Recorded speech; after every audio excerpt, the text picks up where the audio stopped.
Hello दोस्तों। आज फिर आप लोगों का एक नए वीडियो के साथ हमारे चैनल पे स्वागत है। आज जो मैं जिस कंपनी की बात कर रहा हूँ उसका नाम है कोएश। कोएश ये एक ऐसी कंपनी है, एक ऐसा स्टार्टअप है जो कि बस पिछले 16 साल पहले स्टार्ट हुआ था। ये स्टार्टअप इन 2007 और पिछले 16 साल में ये कंपनी इतना ज़्यादा डेवलप किया है अपने आप को, इतना अपने बिजनेस को डेवलप किया है जो कि एकदम आउटस्टैंडिंग है। चलिए इसके बारे में आपको डिस्कस, इसका बिजनेस करूंगा, इसका फंडामेंटल करूंगा, इसका ग्रोथ, अर्निंग, इसमें आपको इन्वेस्ट क्यों करना चाहिए या इसमें ट्रेड क्यों करनी चाहिए, इसका टेक्निकल एनालिसिस और इन्वेस्टर का इसमें क्या है कहना, सारी चीज़ें मैं आपको इस वीडियो में डिस्कस करूंगा। उसके बाद आप लोग आएंगे कि हाँ मुझे इसमें लेना है या नहीं लेना है, क्योंकि ये one of the best company है। चलिए इसके पहले मैं आपको बिजनेस समझाता हूँ कि कोएस कॉर्प जो है, मैं इसके आपको वेबसाइट पे लेके आया हूँ यहाँ पे जो आप देख रहे हैं।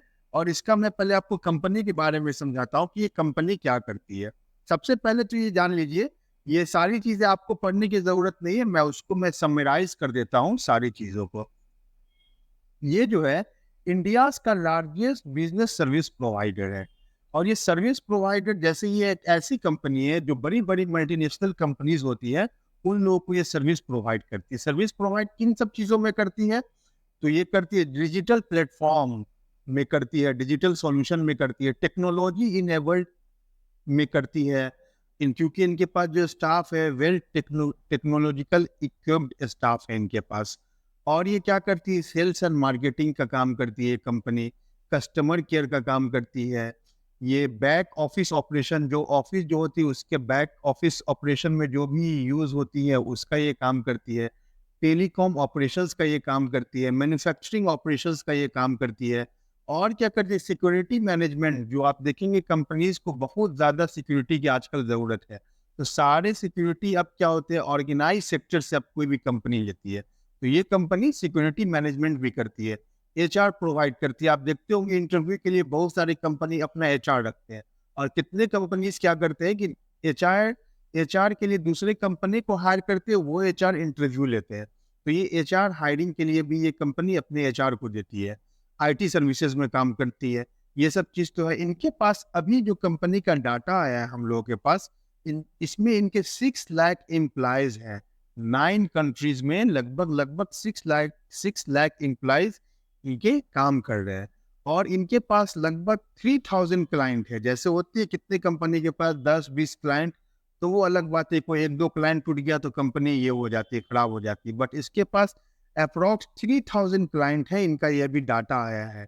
और जो ये कंपनी ऑपरेशंस कर रही है, आप देखेंगे जब कंट्रीज पे जाके इसके वेबसाइट पे, Singapore, Malaysia, Philippines, Vietnam, Sri Lanka, middle east, USA, Canada, इन सब कंट्रीज में ये कंपनी ऑलरेडी ऑपरेट कर रही है।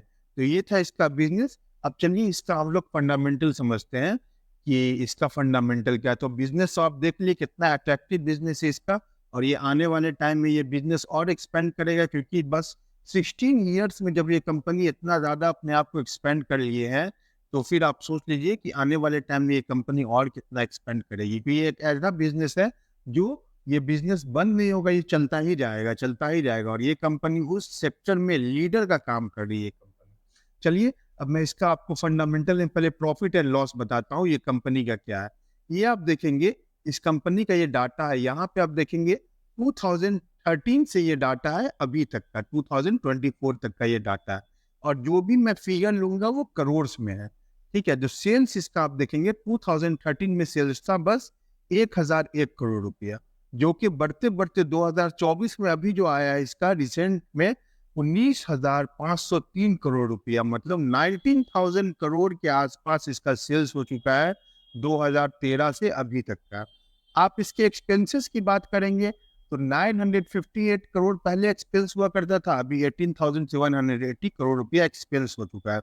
तो जब कंपनी जब ग्रोथ होता है, जब नए न्यू कंट्रीज में जाते हैं तो उनका एक्सपेंसेस भी बढ़ता है, क्योंकि वो स्टाफ लेते हैं, वैसे ही ऑफिसेज वगैरह लेते हैं मेन एरिया में, तो उसका खर्च बढ़ता है। लेकिन आपको जो मेन देखना है, प्रॉफिट देखना है कि प्रॉफिट इस कंपनी का इंक्रीज हो रहा है कि नहीं हो रहा है।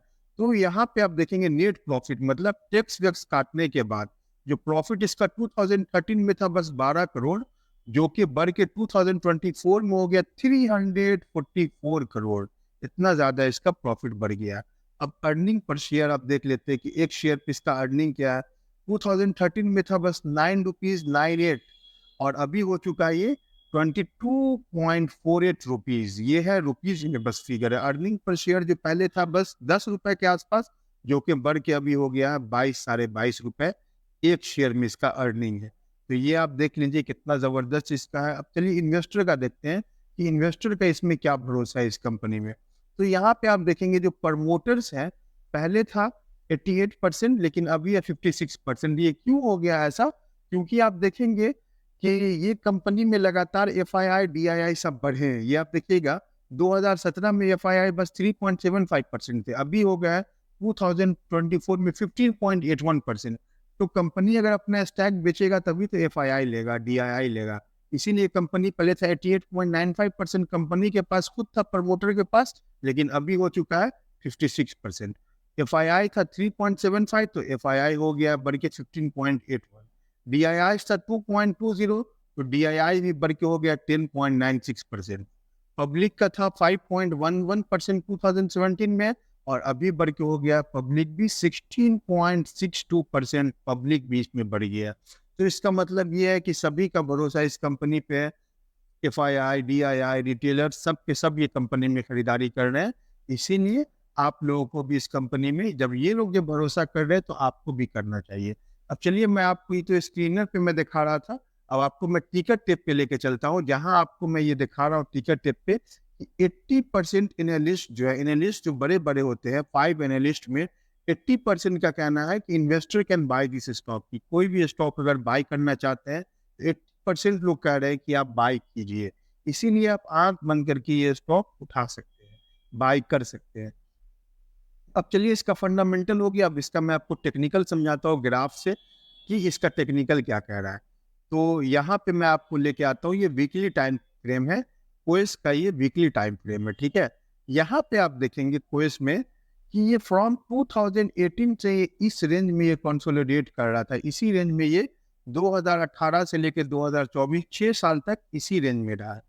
और अभी आप देखेंगे कि रिसेंटली में ये 2024 जुलाई में इस लाइन का ब्रेकआउट दे दिया। ये ब्रेकआउट दिया, बहुत ही अच्छे वॉल्यूम के साथ ये ब्रेकआउट दिया। ये आप देखेंगे वॉल्यूम बहुत बढ़िया वॉल्यूम और बहुत अच्छे परसेंटेज के साथ ये ब्रेकआउट दिया।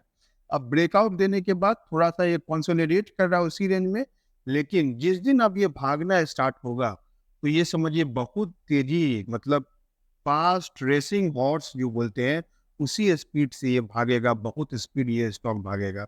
तो अगर कोई लेना चाहते हैं तो इसमें ले। हाँ, लेकिन एक चीज़ और है कि लेने से पहले अपने फाइनेंशियल एडवाइजर से कंसल्ट करें, क्योंकि मैं जो ये बता रहा हूँ एजुकेशनल पर्पस के लिए बस बता रहा हूँ। बाकी आप लोग खुद इसमें ये है और इसमें चाहे तो इन्वेस्ट कर सकते हैं।